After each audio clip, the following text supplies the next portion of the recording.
श्री स्वामी समर्थ. स्वागत आहे तुमचं माझ्या YouTube चॅनलवरती. आजचा दिवस तुम्हाला खूप छान, सुखाचा, समाधानाचा जाऊ देत. हीच मी स्वामींच्या चरणी प्रार्थना करते आणि आज या नवीन व्हिडिओला सुरुवात करते. कालभैरव यांना शंकरांचं रौद्ररूप मानलं जातं. कार्तिक कृष्ण अष्टमीला कालभैरव जयंती साजरी केली जाते.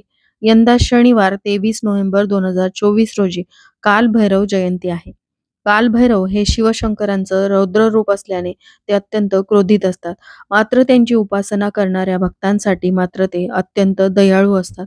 कालभैरवांची भक्ती भावाने पूजा करणाऱ्या भक्तांना त्यांचे आशीर्वाद प्राप्त होतात. त्याचबरोबर दुष्कृत्य करणाऱ्यांना कालभैरव शिक्षा करतात. असे म्हणतात की जो कोणी कालभैरवांची पूजा करतो तो सर्व प्रकारच्या भयांपासून मुक्त राहतो. सत्कर्म करणाऱ्यावर कालभैरवांची कृपा सदैव असते. इतकेच नाही तर कालभैरवांची पूजा केल्याने नकारात्मक ऊर्जा दूर राहते.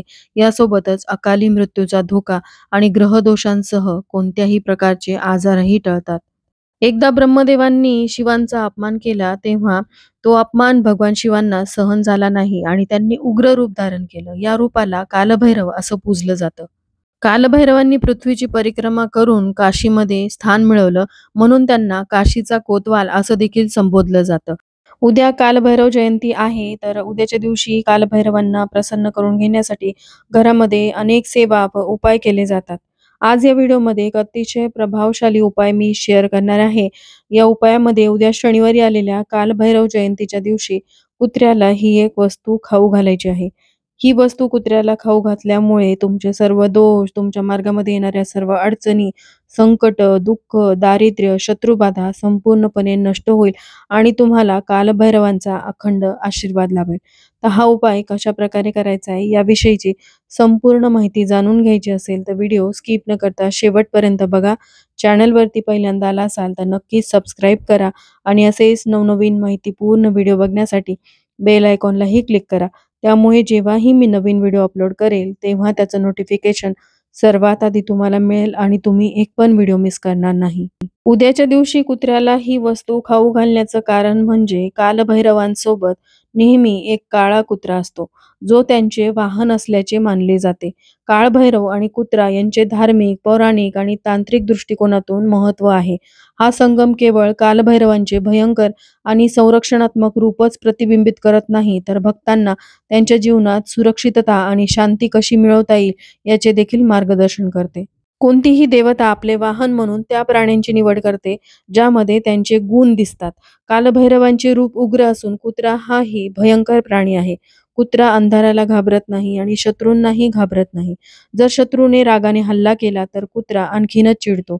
कुत्र्याला तीक्ष्ण बुद्धिमत्ता, त्याच्या मालकाप्रती वफादारी, त्यामुळे तो एक निष्ठावान संरक्षक प्राणी मानला जातो. असेही मानले जाते की कुत्रा वाईट आत्मे आणि नकारात्मक ऊर्जेपासून संरक्षण करतो. म्हणून कालभैरवांसोबत कुत्र्याची उपस्थिती त्यांच्या रक्षक आणि संरक्षक स्वरूपाचे प्रतिनिधित्व करते.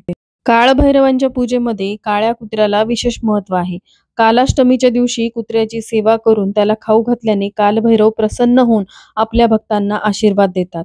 ज्योतिषशास्त्रामध्ये कुत्र्याला शनी आणि केतू याचेही प्रतीक मानले जाते.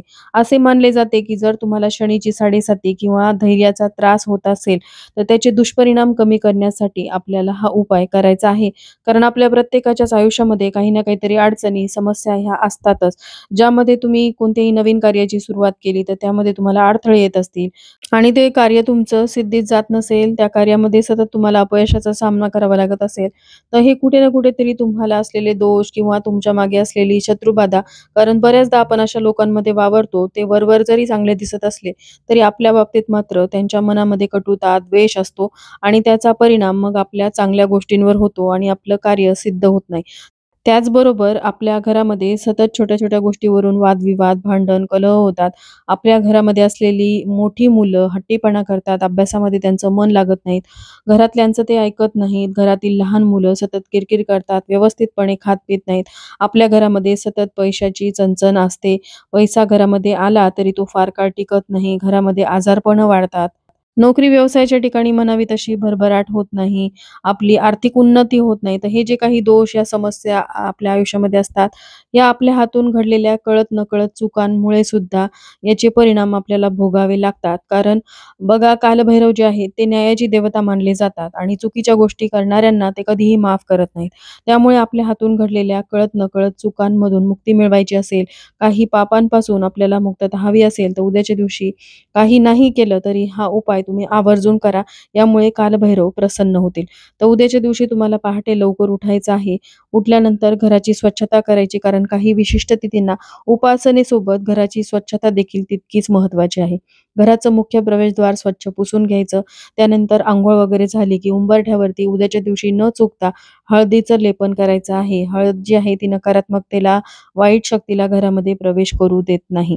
आता जर शक्य असेल तर मंदिरामध्ये जाऊन तुम्ही नक्कीच कालभैरवांची सेवा उपासना करा. आपल्या देवघरातही कालभैरव हे महादेवांच्या पिंडीच्या स्वरूपात स्थापित केलेले असतात.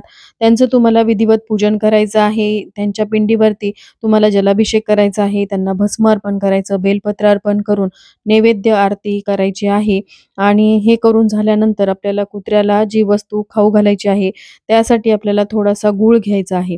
हा गूळ जो आहे तो पाण्यामध्ये टाकायचा, जेणेकरून तो गूळ जो आहे तो पाण्यामध्ये विरघळला जाईल. आता हे पाणी आपण घेतल्यानंतर थोडीशी कणिक घ्यायचं आणि हे गुळाच्या पाण्याने आपल्याला कणिक मळून घ्यायची आहे आणि याची एक गोड पोळी आपल्याला तयार करायची आहे. त्यानंतर आपल्याला मोहरीचं तेल घ्यायचं आहे एका वाटीमध्ये.